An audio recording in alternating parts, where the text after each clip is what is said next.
विस्तार से आपको बता दें, महाराष्ट्र के दिवंगत डिप्टी सीएम अजीत पवार का आज अंतिम संस्कार होगा। उनके पार्थिव शरीर को काठेवाड़ी लाया गया है, जहां अंतिम दर्शनों के लिए उनके पार्थिव शरीर को रखा जाएगा और यहां से 11 बजे उन्हें अंतिम संस्कार के लिए ले जाया जाएगा। तो काठेवाड़ी अजीत पवार का पार्थिव शरीर लाया गया है, जहां से अंतिम दर्शन के लिए जहां पर काफी संख्या में लोग पहुंच रहे हैं।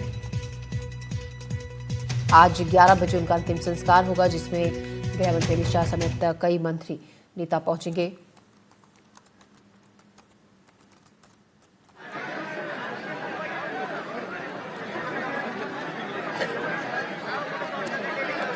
और ये आप देखिए, हम लाइव तस्वीरें आपको दिखा रहे हैं इस वक्त बारामती के काठेवाड़ी से, जहां पर अजीत पवार के पार्थिव शरीर को रखा गया है। यहां अंतिम दर्शन के लिए लोग पहुंच रहे हैं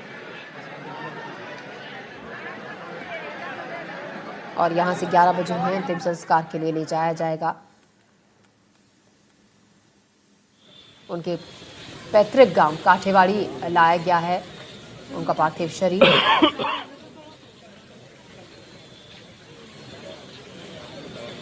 कल विमान हादसे में अजीत पवार का निधन हो गया था। उसके बाद आज अब काठेवाड़ी सुबह उनके पार्थिव शरीर को लेकर आया गया है। लाइव तस्वीरें आप इस वक्त देख रहे हैं। काठेवाड़ी अजीत पवार का पैतृक गांव है। अजीत पवार का अंतिम संस्कार बारामती में ही आज पूरे राजकीय सम्मान के साथ किया जाएगा। उनका पार्थिव शरीर पैतृक गांव काठेवाड़ी लाया गया है। और आपको बता दें, गृह मंत्री अमित शाह समेत कई बड़े नेता अंतिम संस्कार में शामिल होंगे। अजीत पवार के पार्थिव शरीर को अंतिम दर्शन के लिए विद्या प्रतिष्ठान मैदान में रखा गया है। तस्वीरें आप देखिए, लोगों की यहाँ पर भारी भीड़ है जो अपने प्रिय नेता के अंतिम दर्शन कर लेना चाहते हैं। महाराष्ट्र के पुणे ज़िले बुधवार को बारामती हवाई अड्डे के पास रनवे से महज कुछ ही दूरी पर अजीत पवार का जो निजी विमान है वो हादसे का शिकार हो गया था, क्रैश हो गया था, जिसमें डिप्टी सीएम अजीत पवार समेत 5 लोगों की दर्दनाक मौत हो गई थी।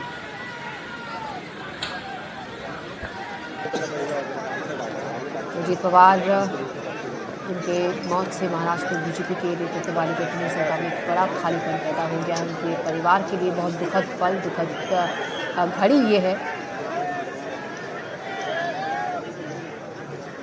तो अजीत पवार का अंतिम संस्कार उनके पैतृक गांव काठेवाड़ी में होगा। पार्थिव शरीर पैतृक गांव काठेवाड़ी लाया गया है बट यहाँ पे एक प्राइवेट अफेयर होने के बावजूद काठेवाड़ी जो कि ऐसा गांव है जहाँ पे वो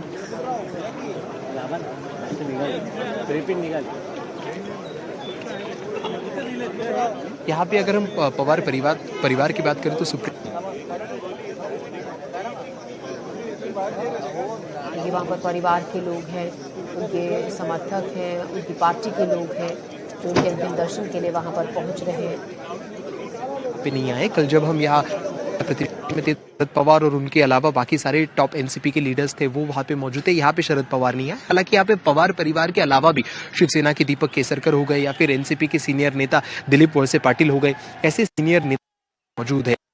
जैसे ही पवार परिवार पे आया और जैसे ही थोड़ी देर पहले है कि कैसे जब यहाँ पे पहुंचा तो एक तरीके से जो इमोशंस दबे हुए थे लोगों के बीच में, जिसके बारे में वो बात नहीं कर पा रहे थे या फिर जिसके बारे में वो खुल नहीं पा रहे थे, वो उबल के निकल आए और सब लोग एक साथ अपने इमोशंस दिखाने लगे। अभी भी हम देख सकते हैं कि क्राउड से दूर है क्योंकि वहाँ पे नेटवर्क का थोड़ा प्रॉब्लम हो रहा है, बट अगर हम देखें तो वहाँ पे पुलिस को काफ़ी मुश्किलें आ रही है क्राउड को संभालने के लिए, क्योंकि ये काफ़ी इमोशनल क्राउड है। हालांकि अजीत पवार को जैसे डिसिप्लिनेरियन के तौर पे देखा जाता है, वैसे ही उनके बारामती और काठेवाड़ी का भी क्राउड काफ़ी डिसिप्लिन के साथ अब तक पेश आया है। पर क्योंकि emotions are taking better of them, emotions के वहाँ में वो आके किसी का प्राइवेसी इंट्रूड ना कर दे, ये भी पुलिस एक तरीके से ख्याल रख रही है। बट अगर हम यहाँ पे वीआईपी की मौजूदगी की बात करें तो पवार परिवार तो मतलब वो लोग जो कि राजनीति में मौजूद है, और काफ़ी सारे पवार परिवार के ऐसे लोग हैं जो कि राजनीति में मौजूद नहीं है। वो उनके बिजनेस चलाते हैं, वो उनकी खेती बाड़ी चलाते हैं, क्योंकि ये काफ़ी एक्सपांसिव, काफ़ी बड़ा परिवार आता है।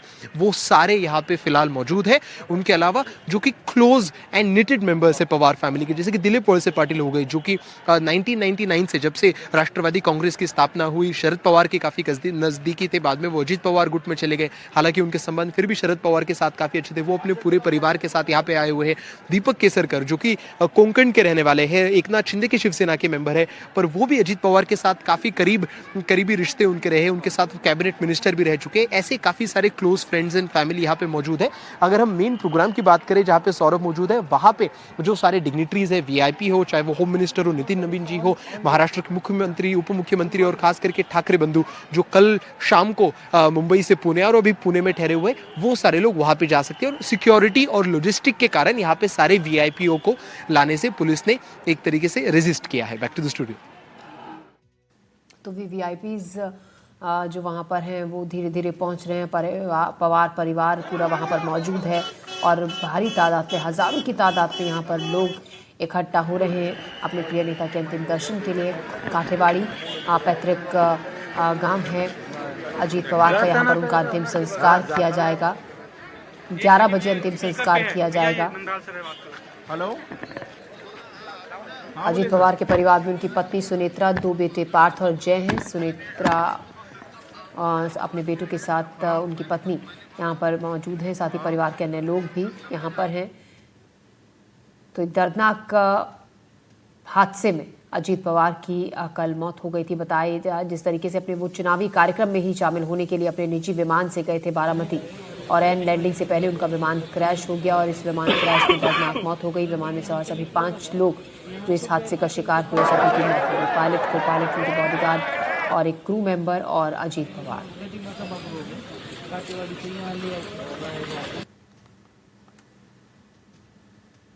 तो बारामती में एनसीपी प्रमुख अजीत पवार के अंतिम संस्कार किया जाएगा। यहाँ के विद्या प्रतिष्ठान ग्राउंड में अंतिम संस्कार किया जाएगा। कार्यकर्ताओं का ये कहना है, सभी लोगों के लिए एक बड़ी क्षति और बहुत ही चौंकाने वाली ये दुखद खबर थी कि अचानक से ये खबर आई कल सुबह के वक्त कि विमान क्रैश हो गया है अजीत पवार का, उनका निजी विमान, जिससे वो बारामती एक चुनावी कार्यक्रम में शामिल होने के लिए अपने विमान से वो जा रहे थे कि एयर लैंडिंग से पहले उनका विमान क्रैश हो गया।